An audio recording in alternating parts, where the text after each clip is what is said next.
Okay, so welcome to part 2 of this video, finding bargains in an expensive stock market. So I do hope you've watched part 1. If you have not, paused this video, go watch part 1. So in part 1 of the video, we said that the stock market seems expensive on many measures. And it is expensive generally, but within the stock market, you've got some stocks that are insanely overpriced, overvalued, but you also have bargains that are still available in the stock market. So to be a successful investor, you gotta tell the difference. So how do you tell the difference? Whether a stock is expensive or cheap is not the absolute price. So for example, $1,000 price stock could be cheap and a $5 stock could be expensive. So whether it's expensive or cheap depends on comparing the share price to the intrinsic value of the shares of the business. In other words, intrinsic value tells you the true value of the business, how much profits and cash the company can generate for you, the shareholder.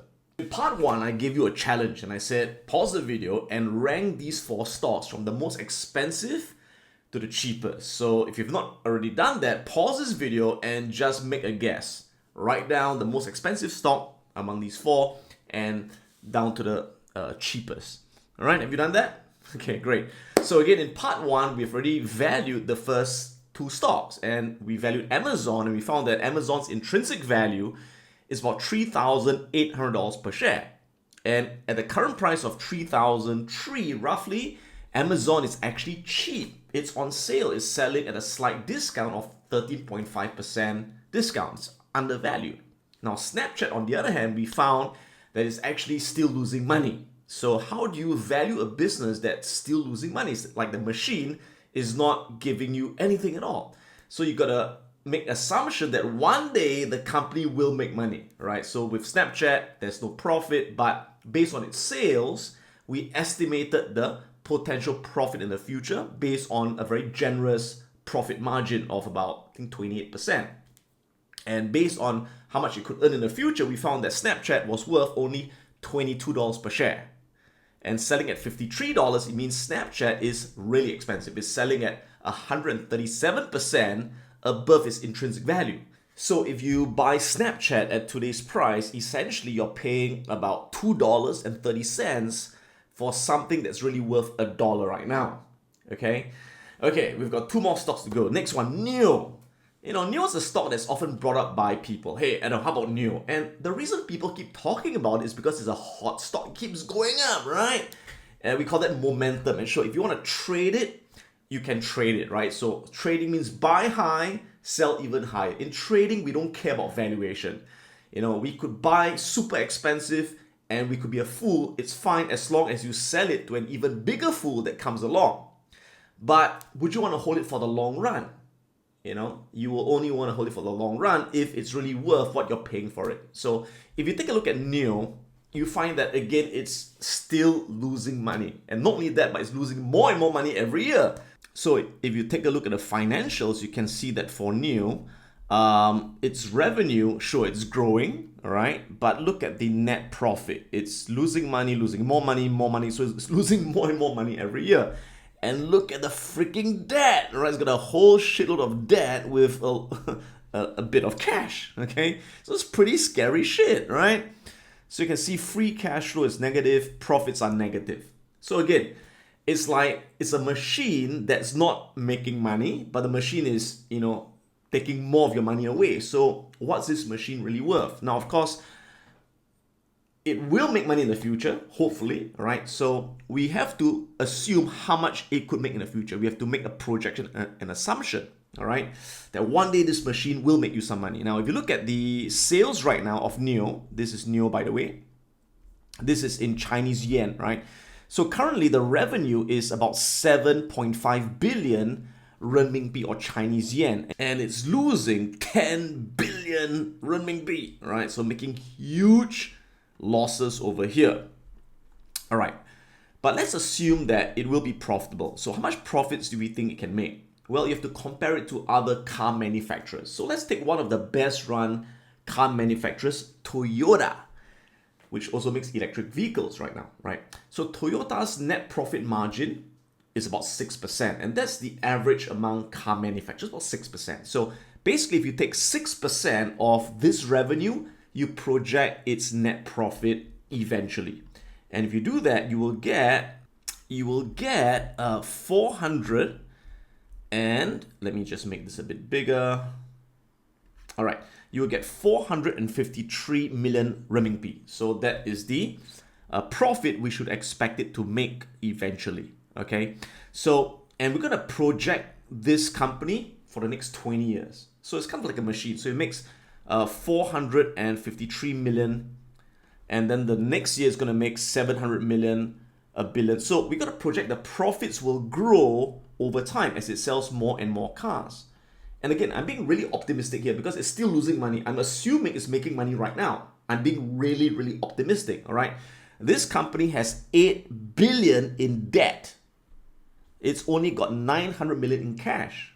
Now that scares me, but let's move on, right? Now, what's the growth rate of the company? Now, let's expect that the company's going to grow tremendously because China, is facing huge growth. Electric vehicles is the in thing of the future, right? So let's assume there's going to be huge growth. And from Simply Wall Street, they project a 62% growth rate, which is really optimistic. But let's put it in. Let's be really optimistic, right? So let's put 62% growth rate for the next 5 years. And then 5 years after that, we have to assume that the growth rate will begin to slow down to say 30%, which is really pretty good as well. And finally, in the last 10 years, let's assume that the company grows at 7%, which is roughly the GDP growth rate of China. I think all these are very fair, very optimistic assumptions. Okay. Now the company has 1.2 billion shares, all right, and it's trading in US dollars. So we are using this conversion from RMB to US dollars. So putting this into the calculator, you can see that the calculator tells you that the intrinsic value of NIO in US dollars after conversion is $12.49. $12.49. And what's the share price right now? The share price right now is $60.31. $60.31. Boom! My God. So think about it, right? The shares are worth 12 bucks. And if you buy it now, you're paying $60. That's 382% premium to the share price. If you take a look at Simply Wall Street, let's see what valuation they give.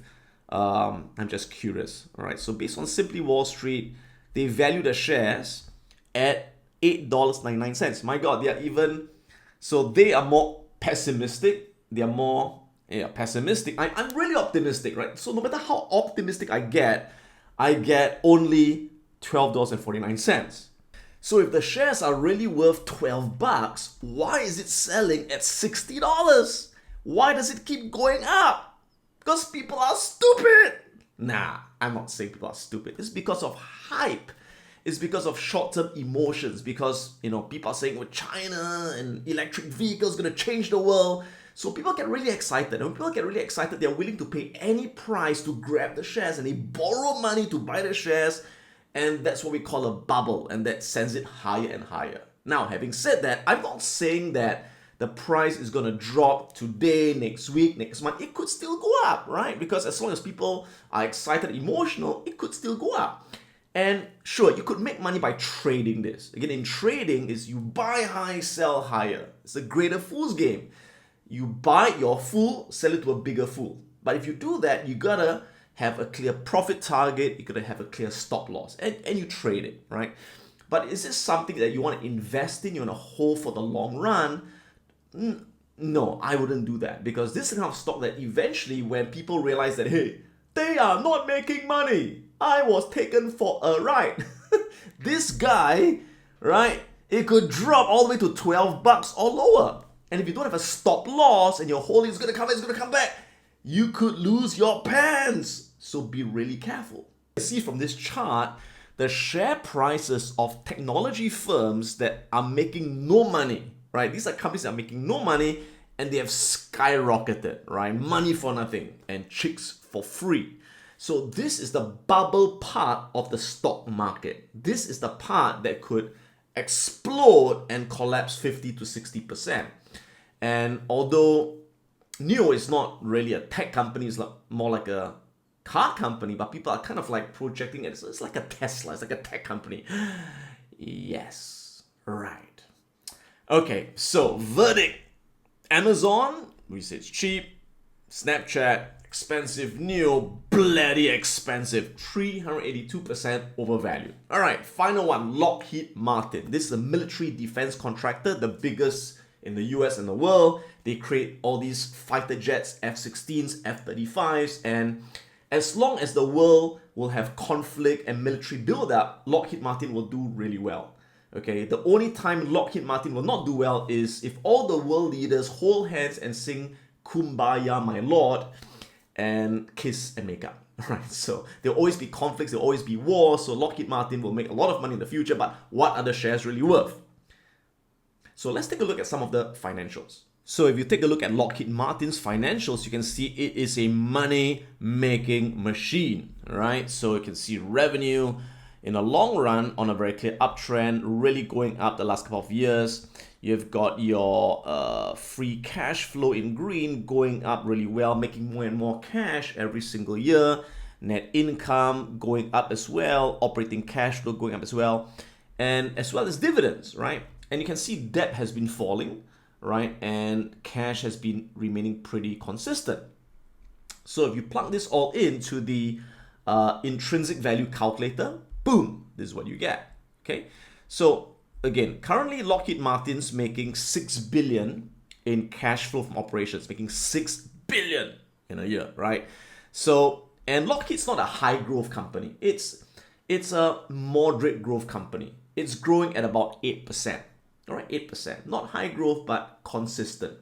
So based on an 8% growth, making $6 billion this year, next year it should make $7 billion, 7.7, 8.4. So you can see we're projecting the future cash flow. It's got 12 billion in debt and 1.9 billion in cash.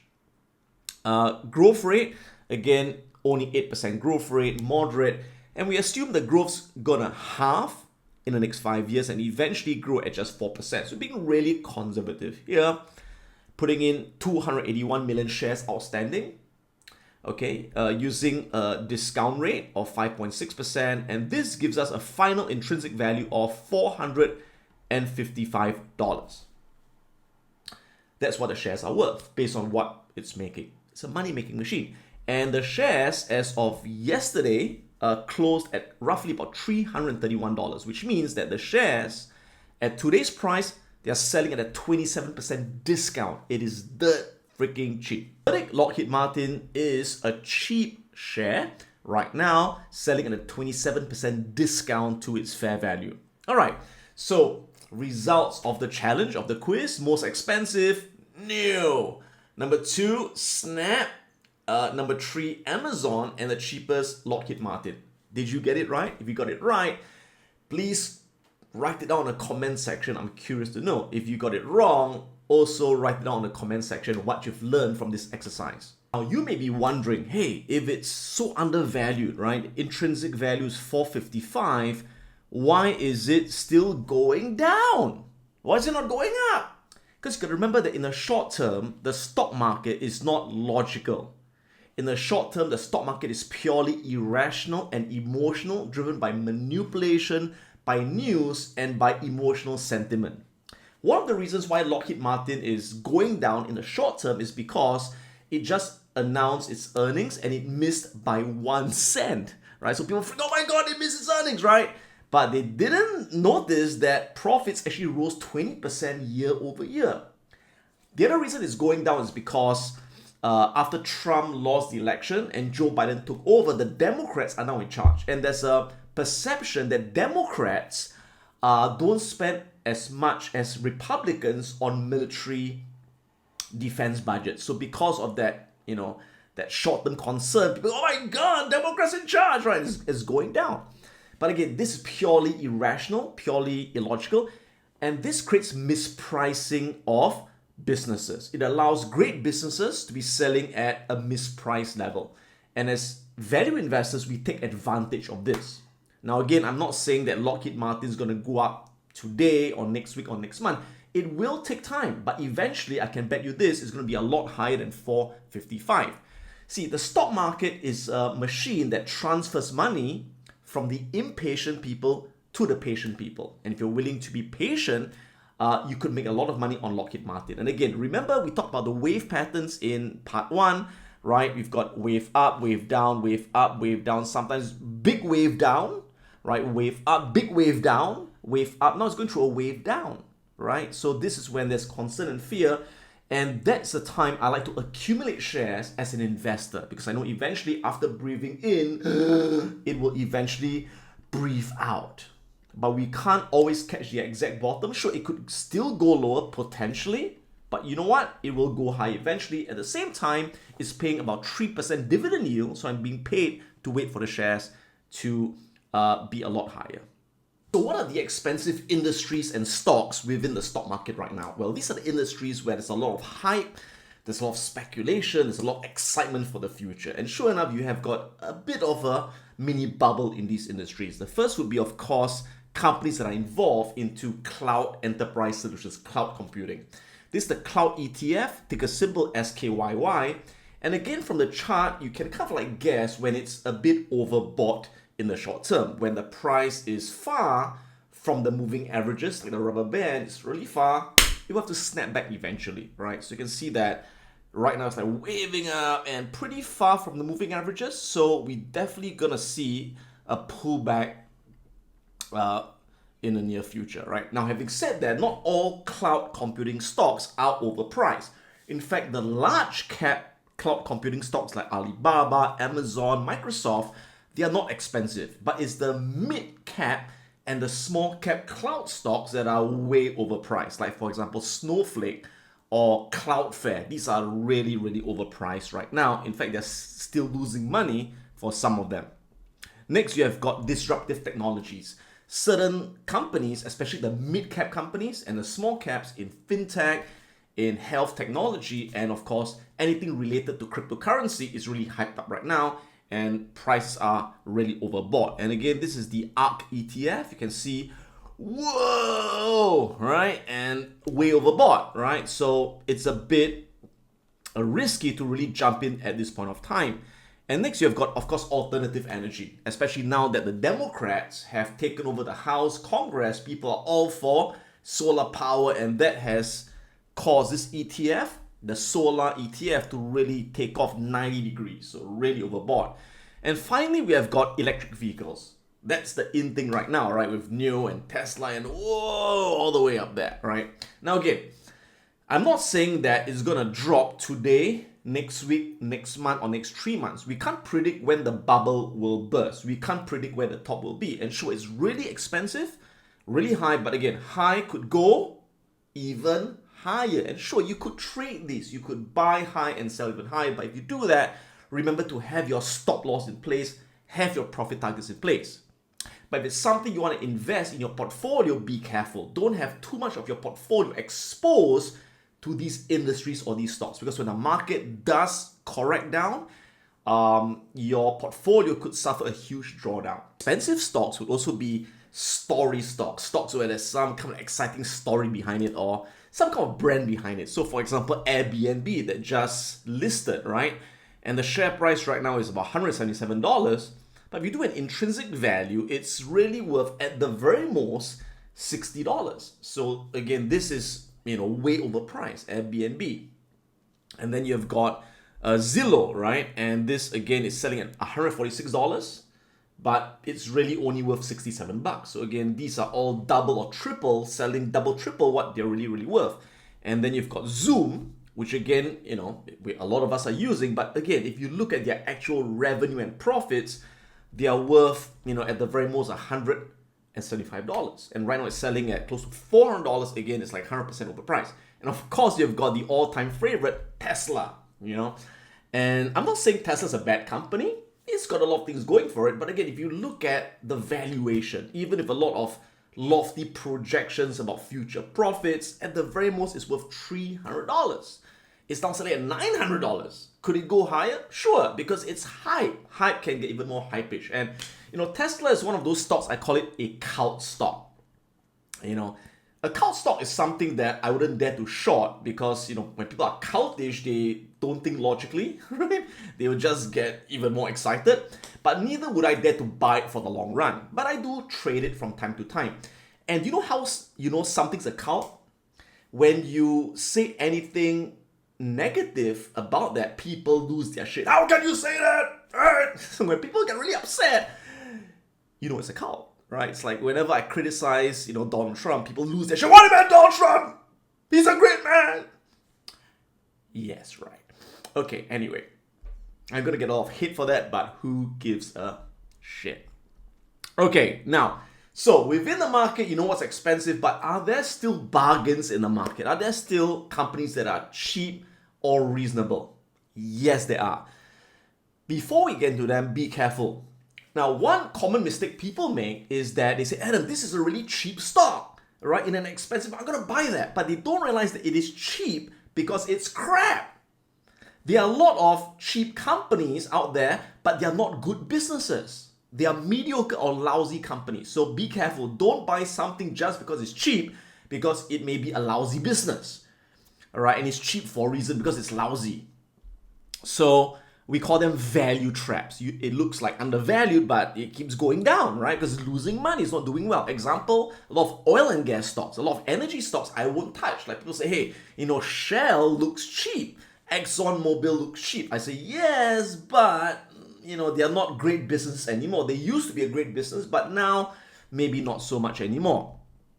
Okay, so avoid cheap or mediocre businesses, but go for excellent businesses. It has to be a great business, but they are reasonably valued. So are they in the market? Yes, they are.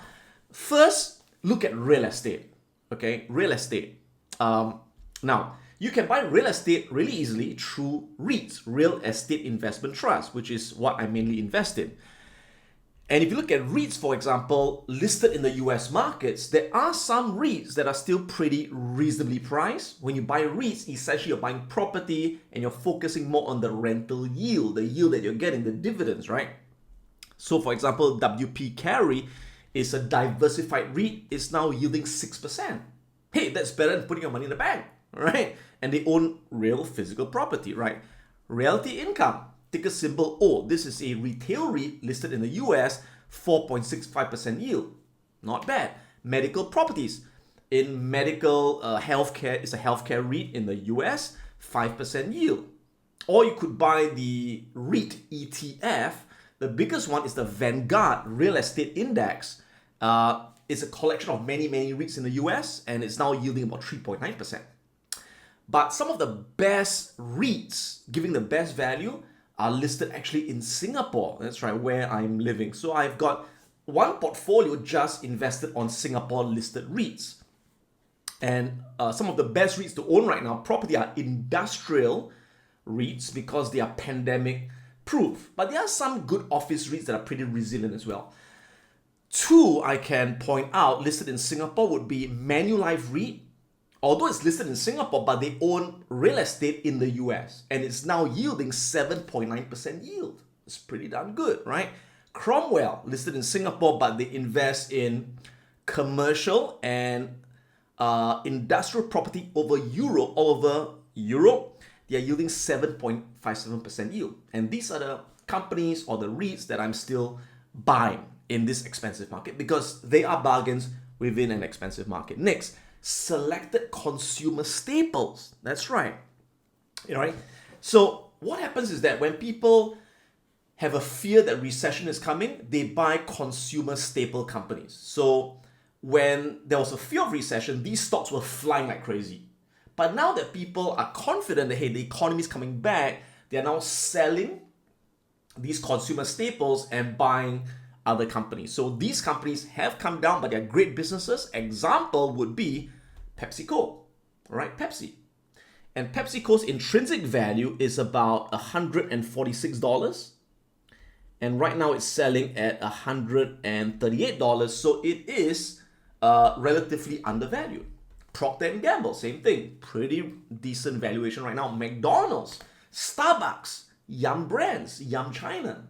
These are consumer staples, right? Also bargains in selected industrial and healthcare stocks. For example, 3M. 3M's intrinsic value is about $186 right over there. You can see at the current share price of about 170, it is undervalued as well. United Health. United Health is not really that cheap, but it's not that expensive as well. I would say it's reasonably priced. Johnson & Johnson, same thing, reasonably priced. I wouldn't say it's cheap, but it's okay. And you've got selected big tech. Surprisingly, not all tech companies are expensive. Yeah, sure, Zoom is expensive, right? Apple is expensive. So you've got some really expensive tech companies, but you have those that are still reasonably priced because of some short-term negativity around the company. Like Facebook is actually pretty cheap. It's still cheap. That's right. Facebook's cheap. Amazon is still cheap, like I showed you in my valuation. And my God, Alibaba, right? Did you watch my last video? Alibaba was dirt cheap. Bought so much shares. Now it's going up, but it's still undervalued. All right. So there you go. I hope this video has been useful for you. Finding bargains in an expensive market. It's Adam Khoo, made a MarketsBeat review. And do leave your comment below. Do subscribe, and I'll see you guys in the next video. If you want to catch my latest videos, click on the subscribe button right now. Click on the bell so you get instant notifications once I upload my latest video. If you want to check out my online courses, go to piranhaprofits.com. We're going to learn how to invest and how to